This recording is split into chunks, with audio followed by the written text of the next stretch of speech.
Everyone, তো আমার বিয়ে সিরিজের থার্ড পার্টে তোমাদেরকে অনেক অনেক ওয়েলকাম। তো ডিসেম্বরে 10 তারিখ ছিল আমার বিয়ে, আর সেই ভিডিওগুলো এখন তোমাদের সঙ্গে আমি শেয়ার করছি। মায়ের কোলের থেকে ওঠার পরে পিড়িতে করে বাইরে বের করেছিল আমার দাদারা আর আমার বন্ধুরা মিলে।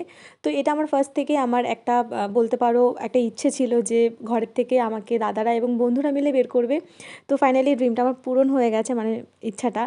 তো তারপরে ওরা আমাকে পিড়িতে বসিয়ে কিন্তু 7টা পাক ঘুরিয়েছিল। এই টাইমটাতে বিশ্বাস করো আমার প্রচণ্ড পরিমাণের ভয় লেগেছিল, যদি আমি পিড়ি থেকে সবার সামনে পড়ে যাই বুঝতেই পারছো বাকিটা কি হতে পারে। তো তোমাদের সঙ্গে আমি ফোনে রেকর্ড করা ভিডিওগুলো শেয়ার করছি, যখন আমার কাছে ক্যামেরার ভিডিওগুলো যখন আমার কাছে আসবে অবশ্যই তোমাদের সঙ্গে আমি শেয়ার করব। তো এখানে আমাদের মালা বদল আর শুভদৃষ্টি হয়ে গেছিলো, আনফর্চুনেটলি ভিডিওটা আমার কাছে নেই। তো তারপর হয়ে গেছিলো আমাদের খইদান, এবং বিয়ের শেষে আমাদের নাচটা তোমাদেরকে আমি চলো দেখাই।